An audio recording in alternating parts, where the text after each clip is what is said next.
Hello students, today we discuss about the catalyst या उत्प्रेरक। आज हम उत्प्रेरक के बारे में परिचर्चा करेंगे।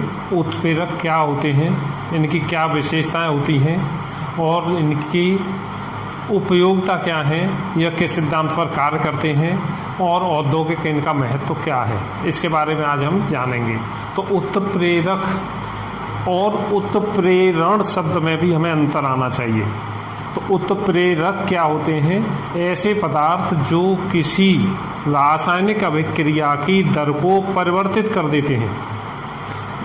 ऐसे पदार्थ जो किसी रासायनिक अभिक्रिया की दर को परिवर्तित कर देते हैं उन्हें हम उत्प्रेरक कहते हैं।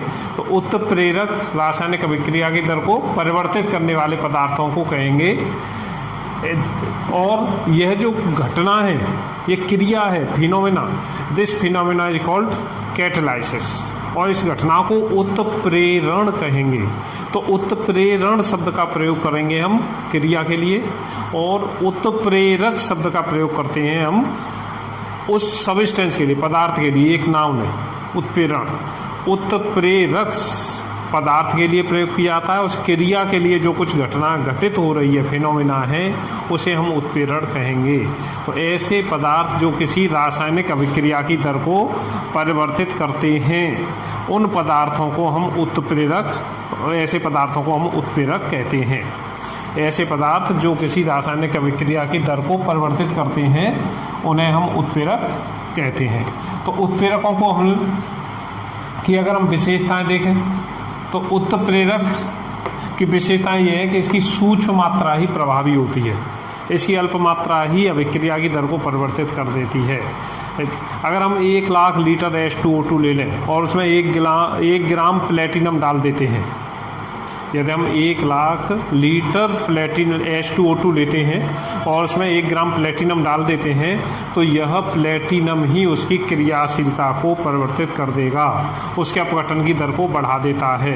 तो इस क्रिया में प्लेटिनम है वह उत्प्रेरक का कार्य करता है। तो इसकी सूक्ष्म मात्रा 1 लाख लीटर के लिए मात्र 1 ग्राम हमें प्लेटिनम की आवश्यकता पड़ती है। तो इसकी सूक्ष्म मात्रा ही प्रभावी होती है क्रिया के वेग को परिवर्तित करने के लिए, क्रिया की दर को परिवर्तित करने के लिए। और सेकंड नंबर ले सकते हैं अपरिवर्तनशील, नॉन चेंजेबल। ये चेंजेबल नहीं होते, उत्प्रेरक हैं, वो परिवर्तित नहीं किए जा सकते। अगर H2O2 के अपघटन की दर को प्लेटिनम बढ़ाता है, यदि हम उसके स्थान पर Fe लेते हैं तो वह इस क्रिया को नहीं कर सकता। इससे प्रदर्शित होता है कि उत्प्रेरक होते हैं वो अपरिवर्तनशील रहते हैं।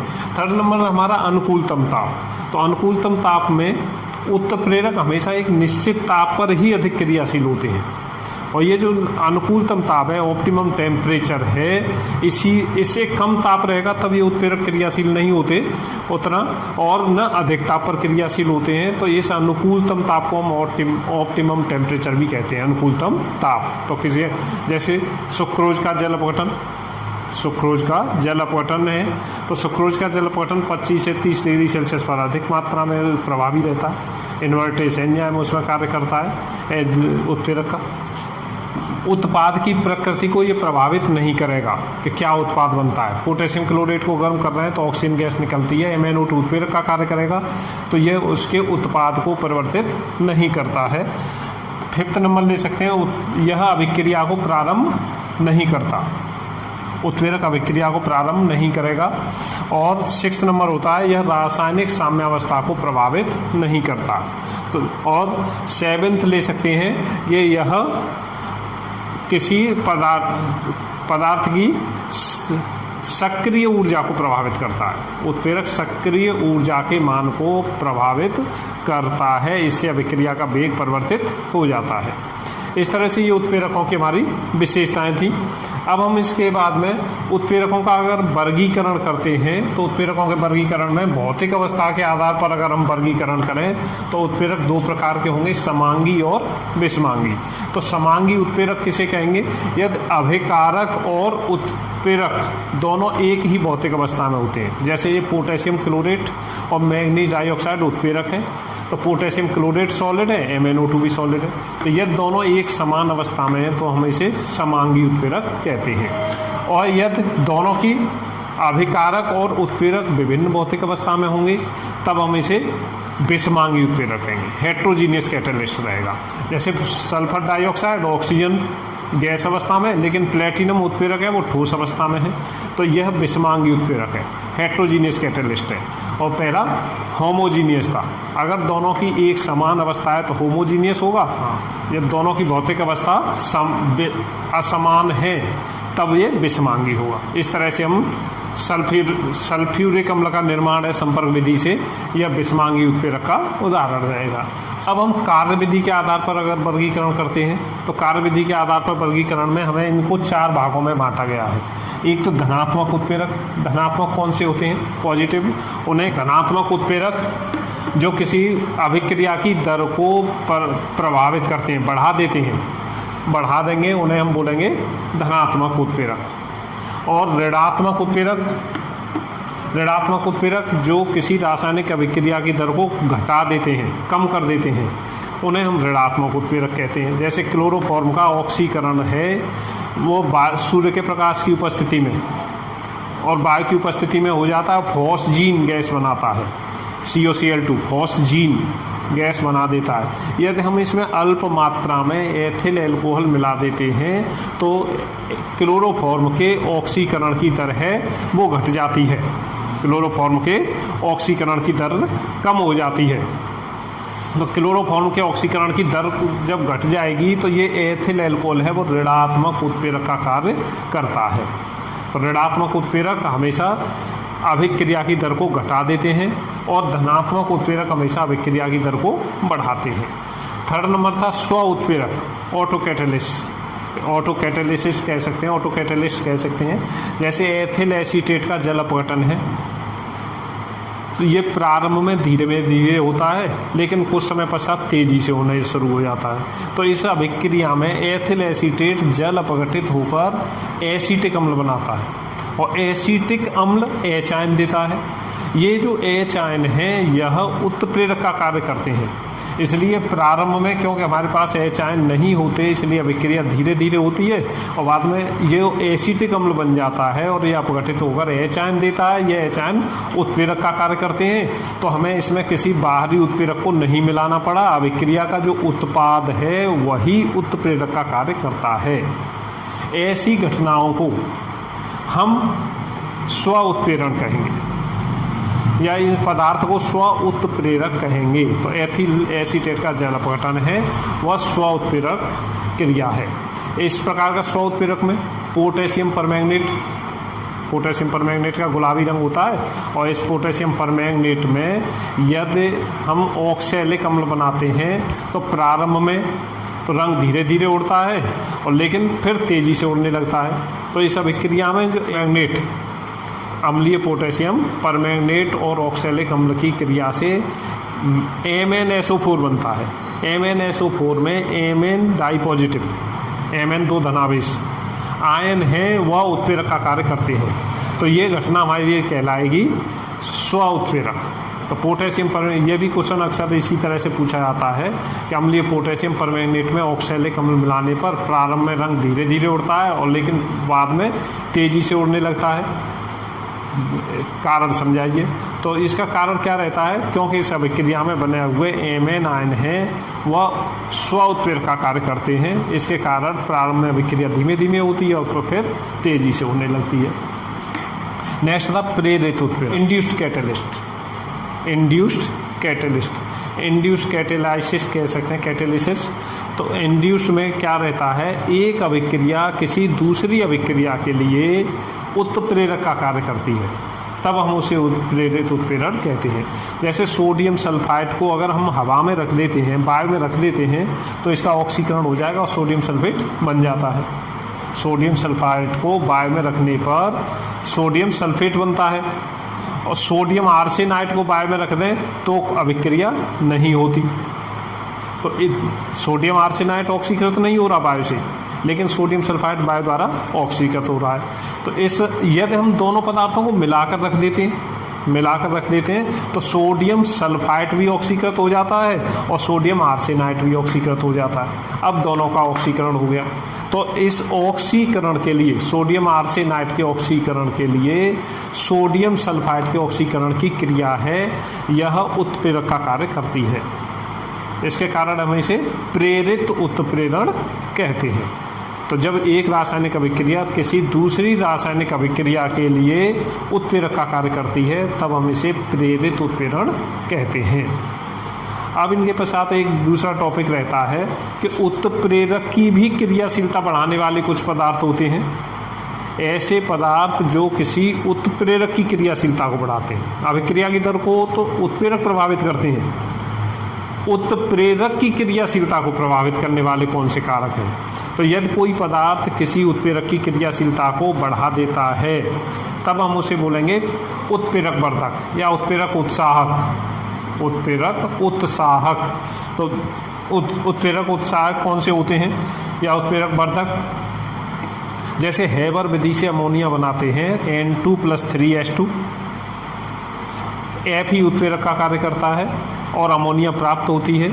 यदि हम Fe के साथ, लोहे के चूर्ण के साथ मोलिब्डेनम धातु मिला देते हैं, MO धातु को भी मिला दिया जाए तब Fe की उत्प्रेरण क्षमता है वो बढ़ जाती है। इस घटना को हम बोलेंगे उत्प्रेरक वर्धक। इस क्रिया को हम उत्प्रेरक वर्धक कहते हैं। उत्प्रेरक विष, इसका विपरीत होता है उत्प्रेरक विष। कुछ पदार्थ ऐसे होते हैं जो उत्प्रेरक की क्रियाशीलता को नष्ट कर देते हैं। जो उत्प्रेरक की क्रियाशीलता को नष्ट कर देंगे तब हम उन्हें उत्प्रेरक विष कहेंगे। तो इसी हेबर विधि में भी अगर हम देखें तो जो हाइड्रोजन गैस प्राप्त की जाती है, जल गैस से प्राप्त करते हैं, तो उसमें CO बनता है। यदि हम CO गैस को रिमूव नहीं करते हैं, CO गैस को नहीं हटाते हैं, तो वो Fe की उत्प्रेरक क्षमता को नष्ट कर देती है। Fe की उत्प्रेरक क्षमता को नष्ट कर देगी और यह उत्प्रेरक की क्रिया रुक जाती है। तो CO उसमें क्या करता है? उत्प्रेरक विष का कार्य करता है। ये एक्सरसाइज वाले क्वेश्चनों में भी पूछा गया है। दूसरा भी रख सकते हैं कि संपर्क विधि से सल्फ्यूरिक अम्ल बनाते हैं तो 2SO2+O2 सल्फर डाइऑक्साइड का ऑक्सीकरण करना है ऑक्सीकारक स्तंभ में। इसमें प्लेटिनम की छड़ हैं वो उत्प्रेरक का कार्य करती हैं। प्लेटिनम धातु उत्प्रेरक का कार्य करती है। यदि सल्फर डाइऑक्साइड के साथ आर्सेनिक की अशुद्धियाँ उपस्थित हैं, H2O3, H2O5 आर्सेनिक के अगर ऑक्साइड उपस्थित हैं तो यह प्लेटिनम की उत्प्रेरण क्षमता को नष्ट कर देती हैं। और यह उत्प्रेरण क्षमता को नष्ट करना ही, ये अगर इसे नष्ट कर देंगी तो आर्सेनिक के जो ऑक्साइड हैं यह प्लेटिनम के लिए, आर्सेनिक के जो ऑक्साइड हैं यह प्लेटिनम के लिए उत्प्रेरक विष का कार्य करते हैं। इस प्रकार से हम उत्प्रेरक विष के बारे में जानते हैं। तो ये हमारा उत्प्रेरक से संबंधित इस तरह से था। उत्प्रेरक के सिद्धांत पर कार्य करते हैं तो उत्प्रेरकों का सिद्धांत रहता है, एक होता है माध्यमिक यौगिक सिद्धांत। माध्यमिक यौगिक के सिद्धांत के अनुसार माध्यमिक यौगिक सिद्धांत के अनुसार उत्प्रेरक और अभिकारक मिलकर के प्रारंभ में एक माध्यमिक यौगिक बना लेते हैं। माध्यमिक यौगिक बनाते हैं और यह माध्यमिक यौगिक अस्थायी होता है। इसमें यह उत्पाद में परिवर्तित हो जाता है और को पृथक कर देता है। जैसे मान लीजिए कोई अभिक्रिया है A+V = AB, ये कोई अभिक्रिया होती है। यदि हम इसमें उत्प्रेरक मिला देते हैं A+V तो अभिक्रिया की दर परिवर्तित हो जाएगी। तो X क्या है हमारे लिए? उत्प्रेरक है। तो इसका ये सिद्धांत था कि पहले उत्प्रेरक अभिकारक के एक अणु से संयोग कर लेता है A+X = AX। यह माध्यमिक यौगिक बनेगा, माध्यमिक। और यह माध्यमिक यौगिक अभिकारक के दूसरे अणु से संयोग करता है तो AX + B = बनेगा AB+X। तो इस तरह से उत्प्रेरक पृथक हो जाता है। तो ये उत्प्रेरक था हमारा, तो उत्प्रेरक पृथक हो जाएगा। सिद्धांत को हम बोलते हैं माध्यमिक यौगिक सिद्धांत। तो माध्यमिक यौगिक सिद्धांत इस तरह से रहता है। दूसरा था हमारा अधिशोषण सिद्धांत। अधिशोषण सिद्धांत के अनुसार, अधिशोषण सिद्धांत हमारा क्या रहता है? अधिशोषण सिद्धांत ये था कि जो उत्प्रेरक है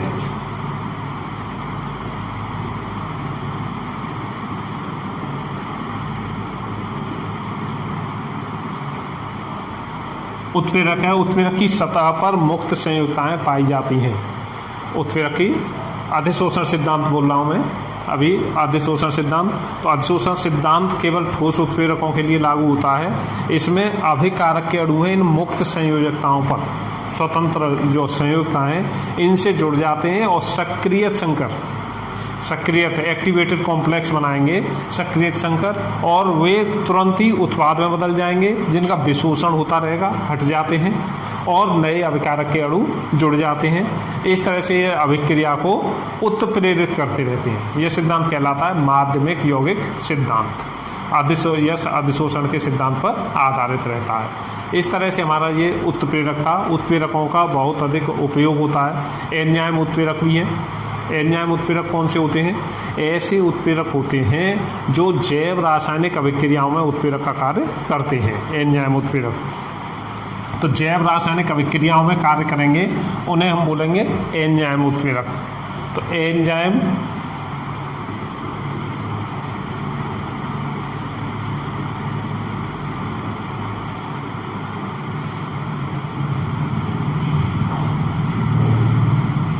उत्प्रेरक, तो एंजाइम नाइट्रोजन युक्त होते हैं। ये नाइट्रोजन युक्त जटिल कार्बनिक यौगिक होते हैं।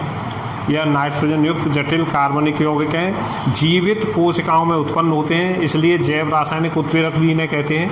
ये प्रोटीनीय पदार्थ हैं, जल में घुलकर कॉलॉइडी विलयन बनाते हैं और उच्च अणुभार वाले होते हैं। इनका अणुभार का बहुत अधिक रहता है, इसके लिए उच्च अणुभार वाले पदार्थ हैं और यह किसी विशेष ताप पर ही अधिक क्रियाशील होते हैं। जैसे 25 से 30 डिग्री सेल्सियस पर ही अधिक क्रियाशील है। जैसे दूध से दही का बनना है तो वो अगर हम बहुत गर्म दूध लेते हैं तब भी क्रिया नहीं होती है, यदि हम बहुत ठंडा दूध लेते हैं तब भी क्रिया नहीं होती है। जमने की क्रिया जो होती है वो नहीं होगी, क्योंकि इसमें एंजाइम हैं वह कार्य करते हैं। तो एंजाइम किसी विशेष ताप पर वार्म होना चाहिए, तो मिल्क जो है वार्म होना चाहिए, गर्म होना, गुनगुना होना चाहिए, उसमें अधिक क्रियाशील होते हैं। तो इससे ये विशेषता पता लगती है कि उत्प्रेरक जो होते हैं वो किसी विशेष ताप पर अधिक क्रियाशील होते हैं और ये ताप परिवर्तन का विरोध करते हैं। इनमें जो पदार्थ इनकी क्रियाशीलता को बढ़ा देते हैं, एंजाइम क्रियाशीलता को, उन्हें को एंजाइम या सह एंजाइम कहेंगे। और इनके लिए जो इनकी क्रियाशीलता को नष्ट कर देते हैं, जैसे पराबैंगनी प्रकाश है, HCN है, H2S है, ऐसे पदार्थ हैं, और CH2 है, कार्बन डाइसल्फाइड। तो इन पदार्थों को ये इनके लिए उत्प्रेरक विष का कार्य करते हैं। और उत्प्रेरकों का जो सिद्धांत होता है एंजाइम उत्प्रेरकों का, ताला और चाबी के सिद्धांत पर आधारित है। जैसे प्रत्येक चाबी प्रत्येक ताले को नहीं खोल सकती है, इसी तरह से प्रत्येक एंजाइम है वो प्रत्येक अभिक्रिया के लिए उत्प्रेरक का कार्य नहीं करता। जैसे सुक्रोज का जल अपघटन करना है तो सुक्रोज के जल अपघटन के लिए इन्वर्टेस एंजाइम ही उत्प्रेरक का कार्य करेगा, जो उसे ग्लूकोज और फ्रक्टोज में विघटित करता है। ग्लूकोज से एथिल एल्कोहल, अभी C12H22O11 plus H2, invertase C6H12O6 plus C6H12O6। Glucose बनता है एक तो, और दूसरा बनता है हमारा फ्रक्टोस, ग्लूकोज और फ्रक्टोस। तो यही ग्लूकोज C6H12O6, इसके लिए जाइमेज 2C2H5OH प्लस 2CO2। इस तरह से ये इन्वर्टेस एंजाइम केवल सुक्रोज का जल अपघटन कर सकता है। इन्वर्टेस जाइमेज की जगह पर कार्य नहीं करेगा। तो एंजाइम उत्प्रेरक होते हैं या इनकी क्रिया भी विशिष्ट होती है। लाइक बसा इनके लिए यूरिएज, यूरिया को अमोनिया में बदल देता है। लाइपेज तेल या वसा का जल अपघटन करता है। इसके लिए इस प्रकार से यूरिएज क्या कर रहा था हमारा, यूरिया को अमोनिया में और कार्बन डाइऑक्साइड में बदल देता है। इस प्रकार से यह एंजाइम उत्प्रेरक कार्य करते हैं। तो एंजाइम की क्रिया विशिष्ट होती है और ये ताला चाबी के सिद्धांत पर, लॉक एंड की के सिद्धांत पर कार्य करते हैं। जैसे चाबी के अगर उसमें जो कोटर बने हैं, छिद्र से बने हैं, कट जो बने हुए रहते हैं, वो अगर जहाँ फिट हो जाते हैं वहीं उसी लॉक को वो खोल सकते हैं। इसी तरह से एंजाइम भी इसी तरह से व्यवस्थित हो जाते हैं तो सब क्रिया की दर को बढ़ा देते हैं। यह हमारी क्रिया इस तरह से उत्प्रेरकों का सिद्धांत था। उत्प्रेरकों का हमारा उपयोग होता है, जैसे हैबर विधि से अमोनिया बनानी है तो Fe उत्प्रेरक का कार्य होता है। एल्कोहल बनाने हैं तो हमें जाइमेज उत्प्रेरक की आवश्यकता पड़ती है। बेकरी उद्योग है हमारा, बेकरी उद्योग, शराब उद्योग, किण्वन जिसमें भी किया जाता है, यह सारे उद्योग हैं हमारे, यह उत्प्रेरकों पर आधारित हैं। ओस्टवाल्ड विधि से नाइट्रिक अम्ल बनाएंगे तो प्लेटिनम उत्प्रेरक की हमें आवश्यकता होगी। यह इनकी उपयोगिताएं रहती हैं। तो उत्प्रेरक के बारे में इतना था। इस चैनल को आप सब्सक्राइब कर सकते हैं और पिछले जो भी वीडियो डाले गए हैं उन्हें भी आप देखिए। तो आगे भी अगर वीडियो इस तरह से देखने हैं या जो भी हैं अपना कमेंट बॉक्स में अपना कमेंट कर सकते हैं। Thank you.